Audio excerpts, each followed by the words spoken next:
नमस्ते कक्षा 7 के सभी बच्चों। मेरा नाम है प्रसाद और सभी का आज की इस गणित की क्लास में मैं स्वागत करता हूं। और आज की इस गणित की क्लास में हम परिमाप और क्षेत्रफल के बारे में कुछ जानकारी हासिल करेंगे। सो बिना किसी क्षण गवाए आज के वीडियो में शुरुआत करते हैं। परिचय। वाह, ये बगीचा कितना सुंदर है माधव। तुम क्या देख रही हो आलिया? मैं बगीचे की तस्वीर को देख रही हूँ माधव। आलिया, क्या तुम इस तस्वीर में विभिन्न वस्तुओं का विश्लेषण कर सकती हो? हाँ, उसमें बेंचें, स्लाइडर, फव्वारा, फूलों की सेज इत्यादि है। बच्चों, अब तस्वीर में विभिन्न वस्तुओं के आकार का विश्लेषण कीजिए। जी हाँ, बेंच का आकार आयताकार है। सेज का आकार वर्गाकार है। स्लाइडर का आकार त्रिभुजाकार है। फव्वारे का आकार वृत्ताकार है। इन्हें समतल ज्यामितीय आकृतियां कहा जाता है। इस पाठ में हम विभिन्न ज्यामितीय आकृतियों के गुणों को जानेंगे। उद्देश्य। इस पाठ के अंत में आप निम्न करने में सक्षम हो जाएंगे: वर्गों और आयतों का परिमाप ज्ञात करना, वर्गों और आयतों का क्षेत्रफल ज्ञात करना, त्रिभुजों का क्षेत्रफल ज्ञात करना, समानांतर चतुर्भुजों का क्षेत्रफल ज्ञात करना, एक वृत्त की परिधि और क्षेत्रफल ज्ञात करना, इकाइयों का रूपांतरण करना, वर्गों और आयतों का परिमाप। बच्चों, क्या तुम पार्क में फूलों की सेज की सीमाओं को माप सकते हो? हाँ, सेज की भुजाओं को मापकर सेज की सीमाओं को मापा जा सकता है। तो एक आकृति का परिमाप आकृति के चारों ओर की बाहरी सीमा होता है। अतः वर्ग का परिमाप वर्ग की भुजाओं का योगफल होता है। शायद आप समझ गए हैं कि परिमाप क्या होता है। क्या तुम पार्क में आयताकार बेंच का परिमाप बता सकते हो? हाँ, हमारे पास आयत की लंबाई और चौड़ाई की मापें हैं और आयत का परिमाप उसकी लंबाई और चौड़ाई का योगफल होता है। अतः इनके योगफल द्वारा हम इसका परिमाप निकाल सकते हैं। वर्गों और आयतों का क्षेत्रफल। विद्यार्थियों, क्या तुम पार्क में सेज के आकार को पहचान सकते हो? वह वर्ग के आकार में है। एक वर्ग बराबर मापों वाली चार भुजाओं की एक बंद आकृति होती है। क्या हम सेज का अंदरूनी क्षेत्रफल ज्ञात कर सकते हैं? हाँ, यदि हमारे पास किसी एक भुजा की माप हो तो हम क्षेत्रफल ज्ञात कर सकते हैं। एक वर्ग का क्षेत्रफल उसकी एक भुजा का वर्ग होता है। आपने पार्क में बेंच का आकार अवश्य ही देखा होगा। वह बैठने वाले शीर्ष भाग पर आयत के आकार का होता है। क्या तुम बेंच के शीर्ष भाग का क्षेत्रफल ज्ञात कर सकते हो?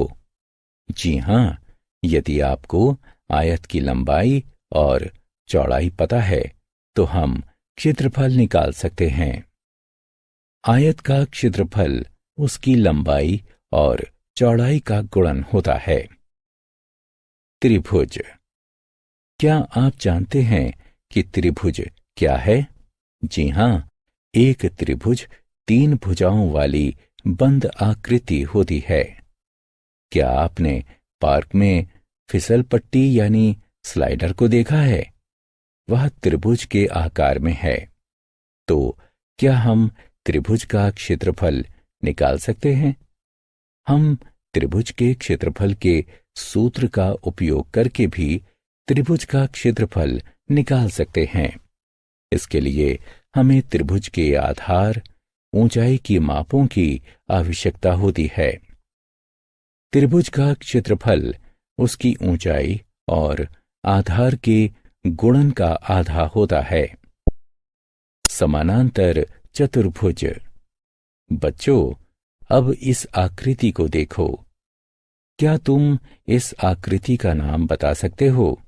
जी हां, ये समानांतर चतुर्भुज है। एक समानांतर चतुर्भुज 4 भुजाओं वाली एक बंद आकृति होती है, जिसकी सम्मुख भुजाएं परस्पर समानांतर होती हैं। क्या हम इस आकृति का क्षेत्रफल निकाल सकते हैं? हां, समानांतर चतुर्भुज के सूत्र का उपयोग करके हम इस आकृति का क्षेत्रफल निकाल सकते हैं।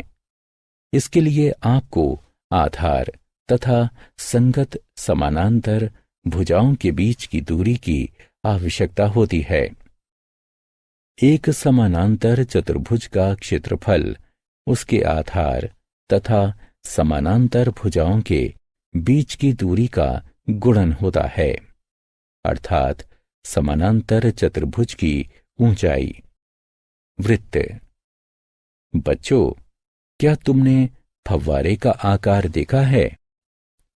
फव्वारा वृत्त के आकार में है। क्या तुम वृत्त की परिधि माप सकते हो? हां, यदि आपको वृत्त की त्रिज्या ज्ञात है, तब वृत्त की परिधि के सूत्र का उपयोग करके वृत्त की परिधि ज्ञात की जा सकती है।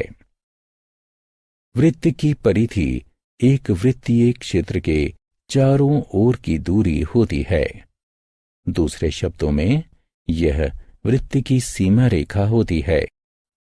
वृत्त की परिधि एक अचर, जिसे पाई कहा जाता है, तथा उसके व्यास का गुणन होती है, या वृत्त की त्रिज्या तथा पाई के गुणन का दुगना होती है। बच्चों, तो क्या हम वृत्त का क्षेत्रफल भी निकाल सकते हैं? हां, यदि हमें वृत्त की त्रिज्या की माप ज्ञात हो, तो हम वृत्त का क्षेत्रफल ज्ञात कर सकते हैं। वृत्त का क्षेत्रफल वृत्त की त्रिज्या तथा पाई के गुणन के बराबर होता है, या हम वृत्त के क्षेत्रफल को व्यास के पदों में भी व्यक्त कर सकते हैं।